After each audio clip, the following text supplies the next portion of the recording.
وعلم آدم الأسماء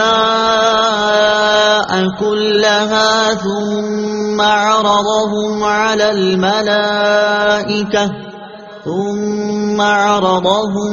الملائكة فقال أنبئوني بأسماء هؤلاء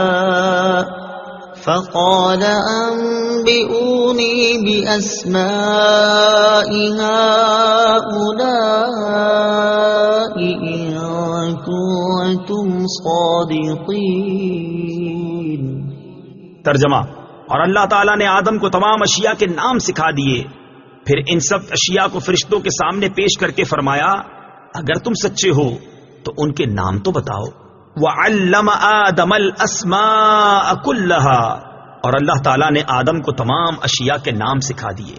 اللہ تعالیٰ نے حضرت آدم علیہ السلام پر تمام اشیاء پیش فرمائیں اور بطور الہام کے آپ کو ان تمام چیزوں کے نام، کام، صفات، خصوصیات، اصولی علوم اور صنعتیں سکھا دی۔ انبئونی باسماء ہؤلاء، مجھے ان کے نام بتاؤ۔ تفسیر صراط الجنان میں ہے تمام چیزیں فرشتوں کے سامنے پیش کر کے ان سے فرمایا گیا کہ اگر تم اپنے خیال میں سچے ہو کہ تم سے زیادہ علم والی کوئی مخلوق نہیں اور خلافت کے تم ہی مستحق ہو تو ان چیزوں کے نام بتاؤ، کیونکہ خلیفہ کا کام اختیار استعمال کرنا، کاموں کی تدبیر کرنا اور عدل و انصاف کرنا ہے، اور یہ بغیر اس کے ممکن نہیں کہ خلیفہ کو ان تمام چیزوں کا علم ہو جن پر اسے اختیار دیا گیا ہے اور جن کا اسے فیصلہ کرنا ہے۔ علم کے فضائل۔ اس آیت میں اللہ تعالیٰ نے حضرت آدم علیہ السلام کے فرشتوں پر افضل ہونے کا سبب علم ظاہر فرمایا۔ اس سے معلوم ہوا کہ علم خلوتوں اور تنہائیوں کی عبادت سے افضل ہے۔ ابن ماجہ کی حدیث ہے، حضرت ابو ذر رضی اللہ تعالیٰ عنہ فرماتے ہیں حضور پر نور صلی اللہ تعالیٰ علیہ وسلم نے مجھ سے ارشاد فرمایا، اے ابو ذر رضی اللہ تعالیٰ عنہ، تمہارا اس حال میں صبح کرنا کہ تم نے اللہ تعالیٰ کی کتاب سے ایک آیت سیکھی ہو، یہ تمہارے لیے 100 رکعتیں نفل پڑھنے سے بہتر ہے، اور تمہارا اس حال میں صبح کرنا کہ تم نے علم کا ایک باب سیکھا ہو جس پر عمل کیا گیا ہو یا نہ کیا گیا ہو تو یہ تمہارے لیے 1000 نوافل پڑھنے سے بہتر ہے۔ حضرت حذیفہ بن یمان رضی اللہ تعالیٰ عنہ سے روایت ہے، نبی اکرم صلی اللہ تعالیٰ علیہ وسلم نے ارشاد فرمایا، علم کی فضیلت عبادت کی فضیلت سے زیادہ ہے اور تمہارے دین کی بھلائی تقوی اختیار کرنے میں ہے۔ انبیاء علیہ السلام فرشتوں سے افضل ہیں۔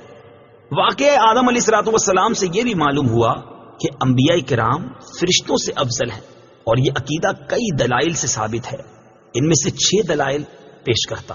نمبر 1، حضرت آدم علیہ السلام کو اللہ تعالیٰ نے اپنا خلیفہ بنایا، اور یہ اس بات کی دلیل ہے کہ وہ فرشتوں سے افضل ہیں، کیونکہ ہر شخص یہ بات اچھی طرح جانتا ہے کہ بادشاہ کے نزدیک لوگوں میں سب سے بڑے مرتبے والا وہ شخص ہوتا ہے جو ولایت اور تصرف میں بادشاہ کا قائم مقام ہو۔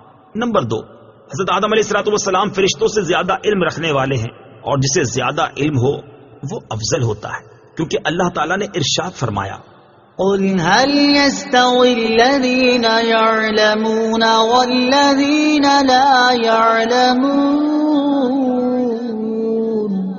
ترجمہ: تم فرماؤ کیا علم والے اور بے علم برابر ہیں؟ نمبر 3، اللہ تعالیٰ نے فرشتوں کو یہ حکم دیا کہ وہ حضرت آدم علیہ السلام کو سجدہ کریں۔ اس سے معلوم ہوا کہ وہ فرشتوں سے افضل ہیں، کیونکہ سجدے میں انتہائی تواضع ہوتی ہے، اور کسی کے سامنے انتہائی تواضع وہی کرے گا جو اس سے کم مرتبے والا ہو۔ نمبر 4، اللہ تعالیٰ نے ارشاد فرمایا، ان اللہ اصطفى آدم ونوحا وآل ابراہیم وآل عمران علی العالمین۔ ترجمہ: بے شک اللہ نے آدم اور نوح اور ابراہیم کی اولاد اور عمران کی اولاد کو سارے جہان والوں پر چن لیا۔ اس کا معنی یہ ہے کہ اللہ تعالیٰ نے ان انبیاء کرام علیہ السلام کو تمام مخلوقات پر چن لیا، اور چونکہ مخلوقات میں فرشتے بھی داخل ہیں اس لیے ان پر بھی ان انبیاء کرام علیہ السلام کو چنا گیا، لہٰذا وہ فرشتوں سے افضل ہوئے۔ نمبر 5، اللہ تعالیٰ نے اپنے حبیب صلی اللہ تعالیٰ علیہ وسلم کے بارے میں ارشاد فرمایا، وما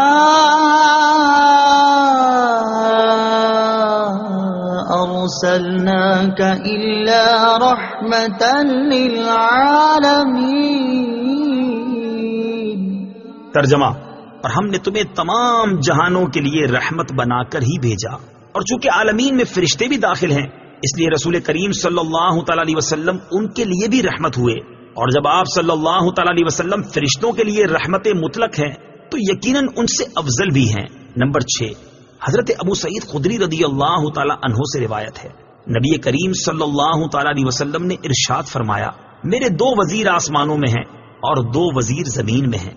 آسمانوں میں میرے 2 وزیر حضرت جبرائیل اور حضرت میکائیل علیہم السلام ہیں، اور زمین میں میرے 2 وزیر حضرت ابوبکر صدیق اور حضرت عمر فاروق رضی اللہ تعالی عنہما ہیں. اس حدیث سے معلوم ہوا کہ حضور پرنور صلی اللہ تعالی علیہ وسلم بادشاہ کی طرح ہیں، اور حضرت جبرائیل اور حضرت میکائیل دونوں ان کے وزیروں کی طرح ہیں، اور چونکہ بادشاہ وزیر سے افضل ہوتا ہے اس لیے ثابت ہوا کہ حضور پرنور صلی اللہ تعالی علیہ وسلم فرشتوں سے افضل ہیں.